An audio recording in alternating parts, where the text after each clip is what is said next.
Tunamshukuru Mwenyezi Mungu, mwalimu wetu amefika salama na tunayo furaha kubwa.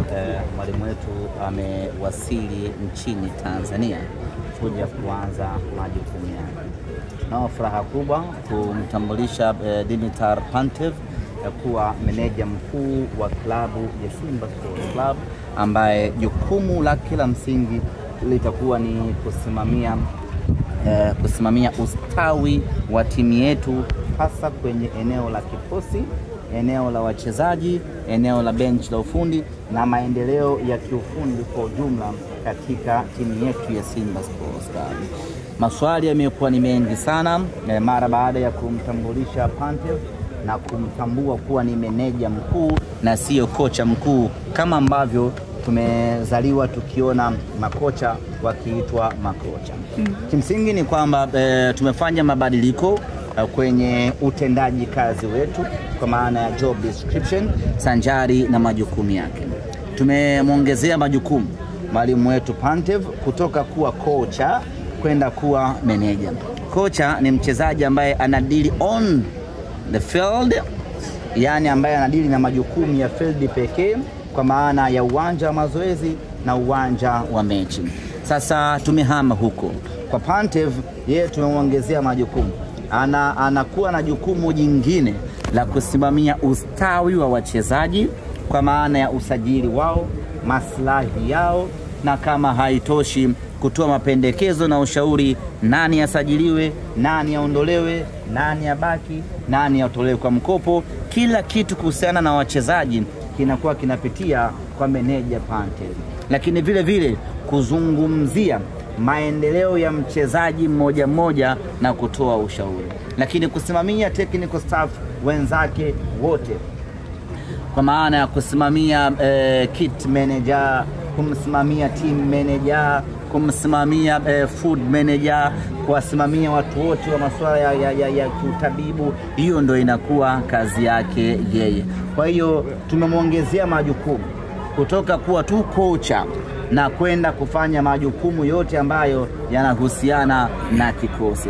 Na huu ndio utaratibu wa dunia nzima, hasa dunia ya kwanza iliyoendelea. Huku dunia ya tatu ndio inawezekana ikaonekana ni jambo jipya, jambo la ajabu, lakini kiuhalisia ni jambo ambalo lipo kwenye modern football. Na kwa kuwa Simba Sports Club ni timu inayoona mbele, tumelazimika kufanya hayo mabadiliko. Ni kama ambavyo zamani ilikuwa kila msemaji wa timu anaitwa tu afisa habari, msemaji na vitu kama hivyo. Lakini baada ya Simba kuintroduce meneja habari na mawasiliano, hivi sasa kila msemaji katika klabu yake naye anajiita meneja habari na mawasiliano. Yote hiyo ni Simba Sports Club ndio ilitoa darasa na elimu na kutoa mabadiliko mapya na kuintroduce meneja habari na mawasiliano, na wengine wote wakahama huko, wakaanza kujiita na wenyewe meneja habari na mawasiliano, hata kama hawajui maana yake, lakini waliamua kuiga nini Simba Sports wamefanya. Kwa hiyo na hii tumehama, tunaamini na wengi pia watatufuata huko. Kwa hiyo ni kuwatoa hofu wale ambao wameshaambiwa kwamba kocha mkuu hivi sasa kikanuni ni Suleiman Matola, huyu anakaa kama meneja. Hizo ni kanuni tu, hizo ni kanuni, lakini huyu ni meneja mkuu ambaye ndani yake kwenye ile managerial kuna coaching staff, kuna coaching technique, kuna coaching mipango. Sijui umeelewa eh? Kwa hiyo utakapokwenda mazoezini utamkuta meneja anasimamia mazoezi. Utakapokwenda kwenye mechi utamkuta meneja. Popote utakapokwenda utamkuta Pantev anatimiza majukumu yake ipasavyo. Ni ipi role ya Patrick Loimama?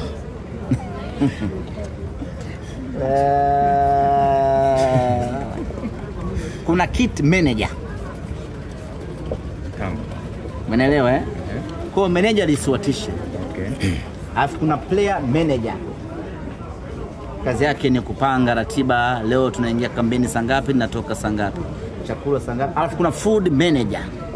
Kwa msichanganyikiwe na neno manager. Alafu kuna manager mkuu sasa. Overall managers tuliokuwa nao tuna meneja mkuu ambaye ni bwana Pantev. Ninyi shida yenu nafikiri meneja ni kama meneja wa wale jamaa zetu ambaye anashika mpaka hirizi. Sisi mameneja wetu ni wa kitaalamu. Sawa, jingine? Semaji, tungependa pia kufahamu meneja Pantev atahudumu kwa muda gani ndani ya Simba? Pantev tumeingia naye mkataba wa miaka miwili. Kwanza niwaambie ndugu zanguni, haikuwa rahisi hata kidogo kumpata meneja Pantev. Vita ilikuwa ni kubwa kweli kweli. Baada ya kuanza mazungumzo na meneja Pantev, tukakuta kuna wengine tena wanazungumza naye meneja Pantev wa hapa Dar es Salaam. Wanamezea mate vibaya mno. Ungechelewa kidogo. Yes, nyuma mwiko na wenyewe walikuwa kwenye mawindo makali ya kumchukua meneja Pantev. I'm talking foili wanavizia kumfukuza. Na kama wangefanikiwa kumpata meneja Pantev, leo hii mngeona thank you ya foili. Sasa wamemkosa Pantev, bado wanaviziana na foili. Wewe jiulize kitu kimoja. Wanapambana kuaminisha watu kwamba Pantev hana vigezo, lakini wanazungumza kwa uchungu kwamba imekuwaje mmechukua meneja asiyekuwa na vigezo. Yani wao wanapata wapi uchungu? Sisi tukiingia chaka si tumeingia chaka? Ndio. Si tumekosea? Sasa wao wanapata wapi uchungu? Meneja hana itibati. Technically walitakiwa kufurahi kwamba yes, wanetu wamevaba, wamekwenda kuchukua mwalimu hana ithibati. Lakini wao wanaumia. Kwa nini waumie? Yani wao wameanza lini kutuhurumia sisi au kuumia kupata uchungu sisi tunapokosea? Kiukweli ni kwamba wanajitahidi kutoa mfundo. Umeona kama sisi tunapambania foil ya bati. Sasa kwa nini nyinyi mnaona anafanya vibaya lakini mnapambania adui mbenja? Wanaombea njaa. Sasa wao wanaumia sisi kumchukua soja Pantev. Minuno. So minuno, mikazo. Kwa hiyo Pantev ni meneja mikazo. Pantev ni meneja mikazo. Alafu wao wana minuno. Kwa tuone mtu wa kununa na mtu wa mikazo. Sio Mohamed na Mudi. Kwa hiyo wanapambana kuaminisha watu kwamba tumeingia chaka. Lakini kwa nini wanaumia? Yani sisi tumekosea.